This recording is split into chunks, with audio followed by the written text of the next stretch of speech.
Hello, আসসালামু আলাইকুম।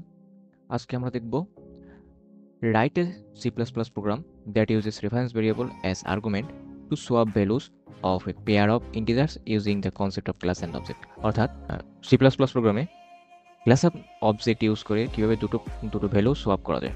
ওকে, তাহলে আমরা শুরু করছি।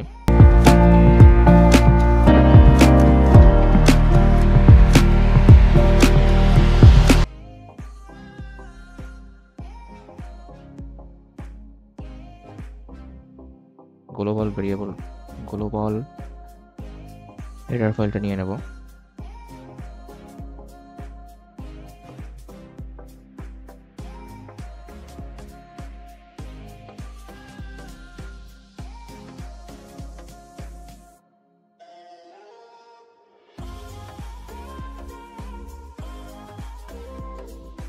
মেইন ফাংশন ডিক্লেয়ার করব।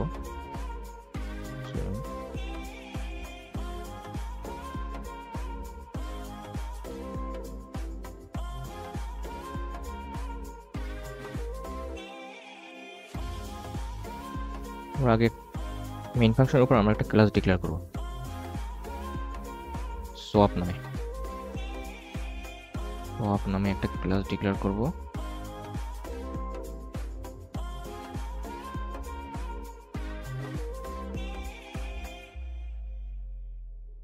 প্রাইভেট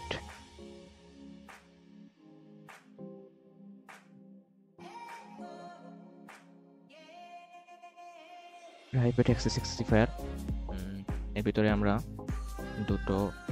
তিনটে ভেরিয়েবল নেব, n1 n2 and temp। Public access স্পেসিফায়ারের ভিতরে আমরা দুটো ফাংশন নিব, সেট ফাংশন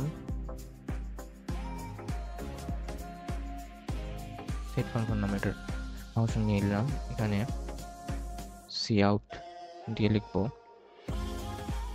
enter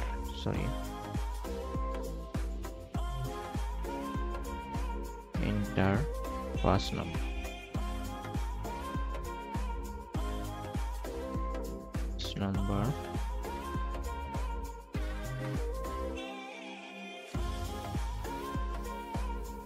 সিন দিয়ে ফার্স্ট নাম্বারটা নিয়ে নিব n1, তারপর আবার cout দিয়ে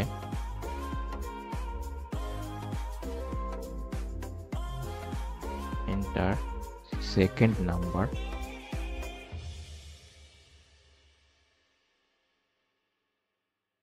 and সিন দিয়ে n2। ওকে, আমাদের সেট ফাংশন কমপ্লিট। এবার আমরা একটা গেট ফাংশন নামে একটা ফাংশন নিয়ে নেব।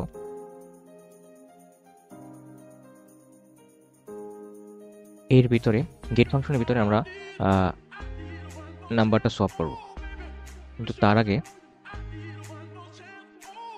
আমরা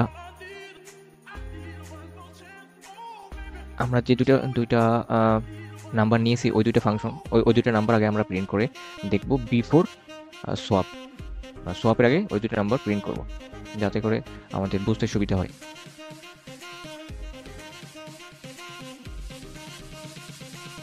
ওকে, তাহলে লিখছি cout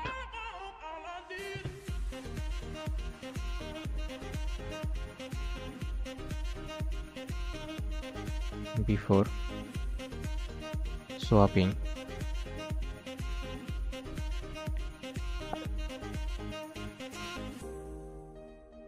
inline দিয়েছি,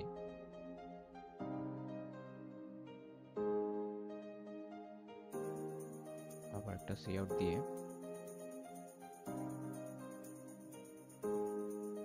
n1টা প্রিন্ট করে দিব।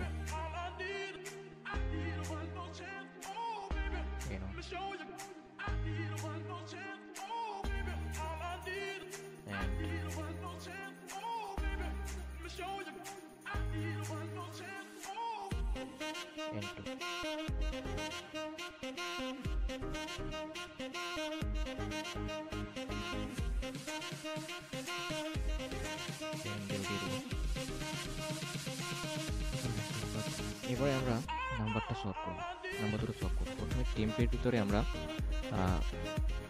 টেম্প ভেরিয়েবল ভিতরে আমরা n1 এর মানটা রেখে দিলাম।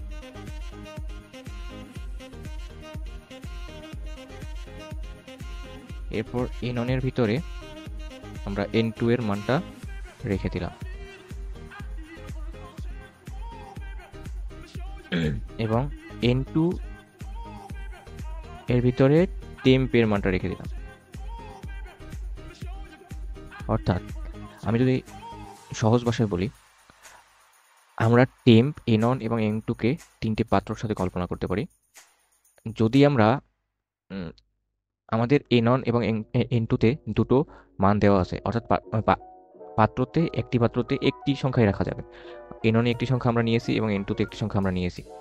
ধরলাম n1 এ আমরা 10 নিয়েছি।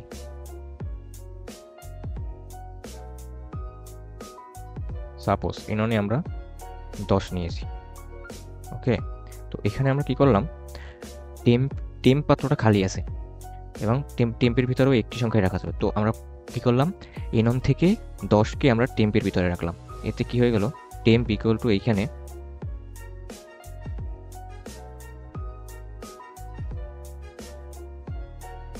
এইখানে 10 হয়ে গেল। এবং এখানে কি করলাম, n1 যেহেতু খালি হয়ে গেছে টেম্পের ভিতরে 10 টাকার কারণে, অর্থাৎ n1 থেকে আমরা টেম্পের ভিতরে 10 নিয়েছি এবং n1টা খালি হয়ে গেছে। সাপোজ n1টা খালি হয়ে গেছে, n1 এর ভিতরে আমরা n2 এর মানটা রেখে দিলাম।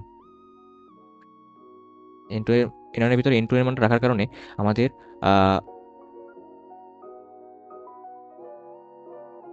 n1 এর ভিতরে n2 এর মানটা রাখার কারণে আমাদের n2টা খালি গেছে এবং n1 এর মানটা হয়ে গেছে এখানে 20। সরি 20 না, এখানে আমরা n2 সমান 20 ধরে নিই, n2 সমান 20 ধরে নিই। ঠিক আছে, তো 20টা n1 এর ভিতরে রাখার কারণে n1 এর মানটা 20 হয়ে গেছে এবং n2টা খালি হয়ে গেছে। এখন n2 এর ভিতরে n2 যেহেতু খালি, n2 এর ভিতরে আমরা টেম্পের মানটা যেটা রাখছিলাম 10, ওই 10 মানটা রাখলাম n2 এর ভিতরে। এতে n2 এর মান হয়ে গেল 10 এবং টেম্প 10। সো এভাবে আমাদের নাম্বারটা সোয়াপ হয়ে গেল। এখন আমরা নাম্বারটা প্রিন্ট করে দেবো সোয়াপের পরে। আফটার সোয়াপ, সরি,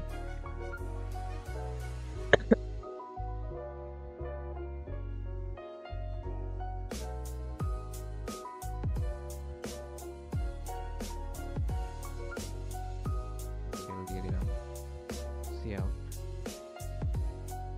একই নিয়মে। এখান থেকে কপি করে আনতে পারি, কন্ট্রোল সি এবং কন্ট্রোল ভি।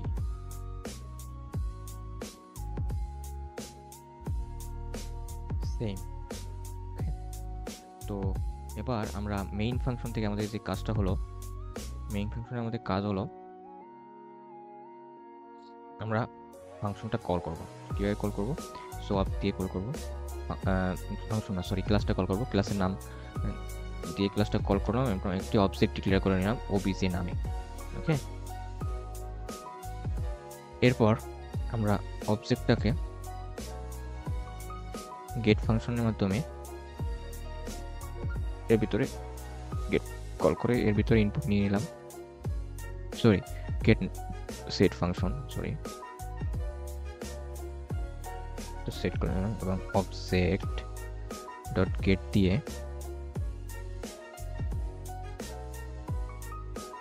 ওটা প্রিন্ট করে নিলাম, গেট সিএস দিয়ে দিলাম। প্রোগ্রামটা সুন্দরভাবে রান হয়। এই দুটো ফাংশন আমরা যখন লিখলাম তখনই আমাদের এই দুটো ক্লাসের ভিতরে এই দুটো ফাংশন আমাদের এক্সিকিউট হওয়া শুরু করবে। ঠিক আছে, তো এইটা এইভাবে কাজ করে। দেন এখন আমরা রান করতেছি প্রোগ্রামটা। একটু সমস্যা হয়েছে, ও আচ্ছা আমরা একটা জিনিস দিই না,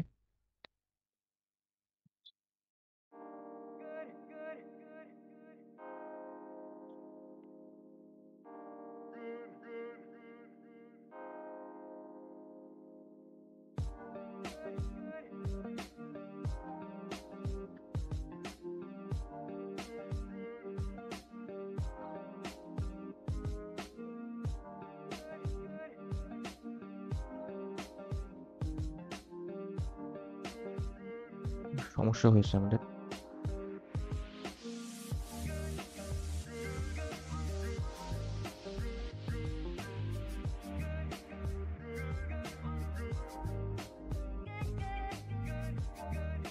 ওয়েট, দেখি কি সমস্যা হয়েছে।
তো আমাদের এই সমস্যাটা দূর হয়েছে। ঝামেলার কারণে হয়েছিল এটা। ঝামেলাটা ছিল আমাদের এইখানে আমরা ভুলে সি সি ফাইল ডিক্লেয়ার করছিলাম সি প্লাস প্লাসের জায়গায়। সি ফাইল তৈরি করেছিলাম এই জন্য। তো সি প্লাস প্লাস ফাইল তৈরি করার পরেই এটা সমস্যা দূর হয়েছে, কিন্তু এইখানে একটা প্রবলেম হয়েছে, team was not declared in the scope. আচ্ছা, তাহলে এইখানে একটা ভুল হয়েছে। আশা করি প্রোগ্রামটা রান করবে এবার। আর একটা সমস্যা হয়েছে, সো সোয়াপ SWAP, সেইখানে আমরা সোয়াপিং করে দিই।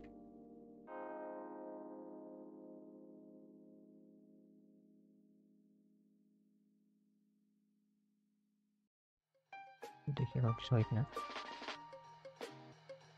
গেট সিএস, আচ্ছা গেট সিএস এর জায়গায় আমরা রিটার্ন দিয়ে দিই RETURN 0।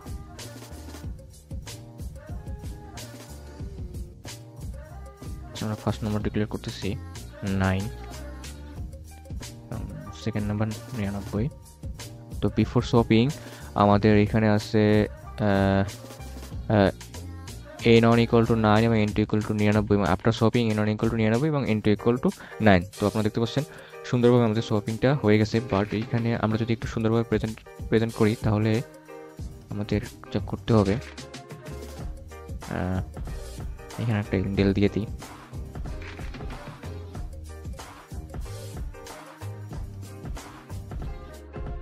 আর আমরা এইখানে একটা স্পেস ব্যবহার করি।